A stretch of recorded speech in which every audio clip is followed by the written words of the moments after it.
Hello everyone, my name is Danjian Wang. I'm a student of Cardiff University. Today I'm going to present my design research, which is about how to generate biocorridors in Grangetown. The urban strategy and the prototype design process will be discussed. My supervisor Marie Davidová is the co-author of this paper. First, I'm going to introduce the background of urban wildlife. With the increasing urbanization, more and more wildlife choose to live in cities. And there are several positive factors and negative factors towards wildlife and human. The relationship between wildlife and human could be conflicts or integration. In this situation, the Synergetic Landscapes project team is set up to deal with the relationship. Our project team is focusing on the town called Grangetown, which is in Cardiff, UK. You can see in this image, the area is mainly residential area, and there are several green space in this area. The green space in this area could be divided to three main types. The first one is small parks, like this one, Grange Gardens, and the second one is house backyards. Almost all the houses in this area is combined with a small backyard. And the last one is street trees. All those three types have a limitation of the area, and the distribution of land is scattered.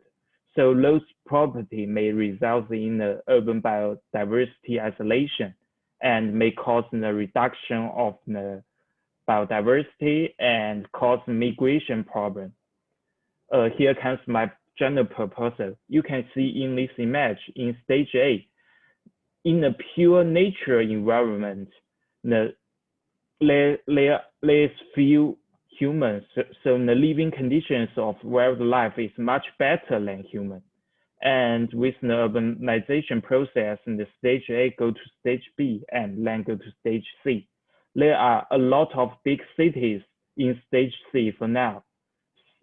The humans start to take control of the world. So for my proposal, we should have a naturalization process to make stage C to go to stage D. What I mean is we could create several biocorridors in cities so we can modify the living conditions of wildlife, and humans can also benefit from it. Today, I'm going to discuss how to generate urban biocorridors. We have conducted urban biocorridor experiments in Prague. We have select 6 main green space in downtown Prague and number 1 to number 6. We try to simulate the migration of wildlife from number 1 to number 6 and record the route. And we find there is some different from human and wildlife. Human is very hard to get across fence and just jump from one tree to another tree, but it's easy for small animals. So we modified the route and find the potential biocorridor in the last. From this simulation, we can find that it's very hard to find the linear continuous habitat in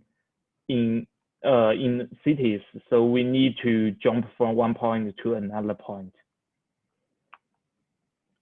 The biocorridors can mainly divided into 2 main types. The first one is habitat corridor, which is mostly happens in wild. Habitat corridor is a linear biocorridor which could allow wildlife to migrate from a long distance. And the second one is wildlife crossing. And this type could also divide into 2 types. The first one is bridge biocorridor, and then the second one is tunnel biocorridor. The first one is for wildlife to get across small barriers like roads, and the second one is for wildlife to get across high barriers like some small mountains. And in this section, I have matched different precedents of biocorridors to different use, different function of biocorridors, and I find that these three precedents is designed in cities, and they are not less no linear biocorridors in these three precedents. They all created by several green small points. So I just named it punctate biocorridors. So it could be a case for us to create our biocorridors in cities.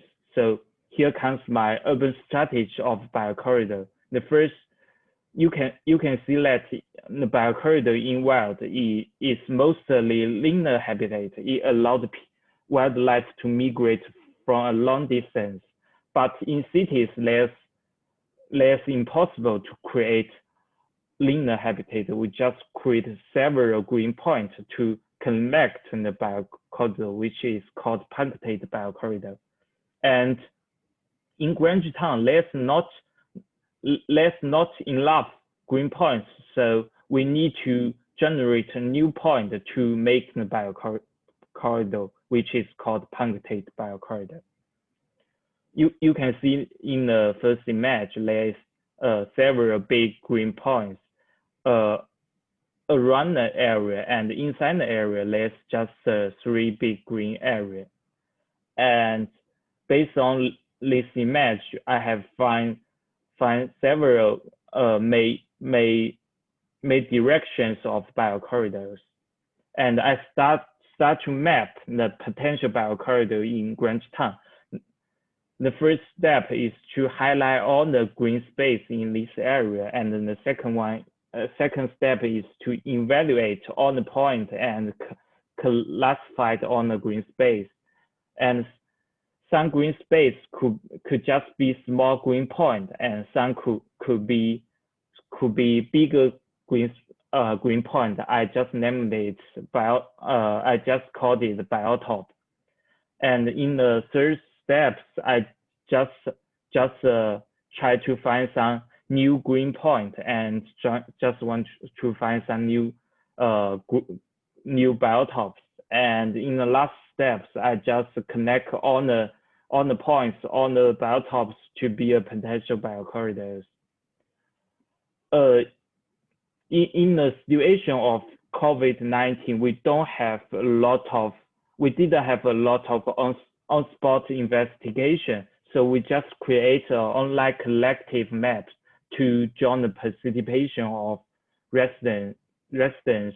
You just need to scan the QR code and register and log in, and you can choose the map style you like and add the point of your backyard.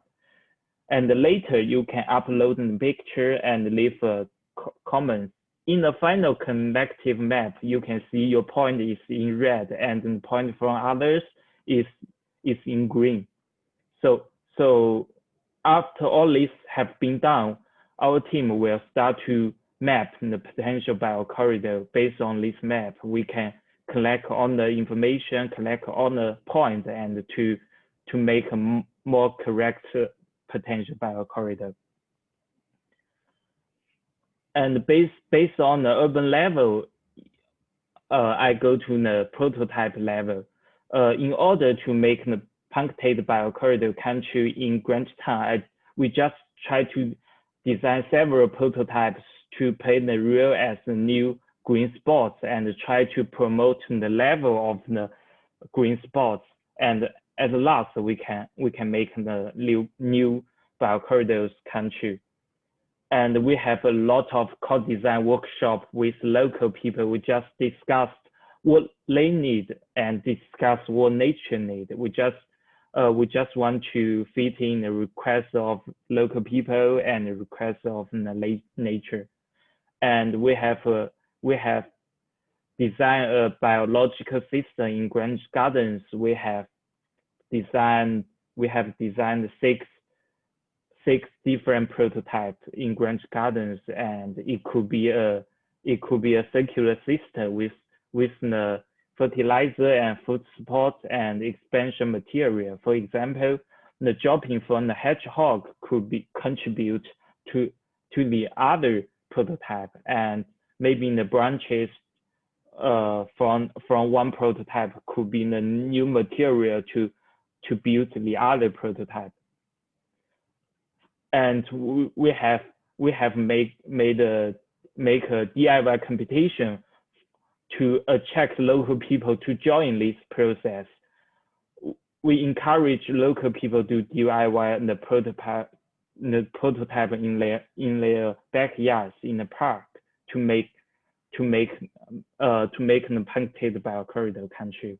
And in the last, I just want to join the conclusion. This design research is focusing on how to generate urban biocorridors in Grange Town. We just want to deal with the biological isolation of urban wildlife based on the diagnosis of the context of Grange Town and the analysis of the literatures and precedents. A new form of biocorridor is pointed out by myself called punctuated biocorridor. In order to generate punctuated biocorridor, we need to make new green points to make a country to connect the biocorridor. So we just designed several prototypes, and we just have a DIY competition for local people to make those prototypes for us. So it's a city experience. So at last, I just want to say, with the increasing urbanization, the humanistic environment and the biological system of the city will be further changed, and the urban strategy of biocorridors should be constantly modified to face the challenge of the times. Let's together do our best to protect the environment, to protect the wildlife. Thank you very much. That's all I am going to present today. Thank you for listening. Bye bye.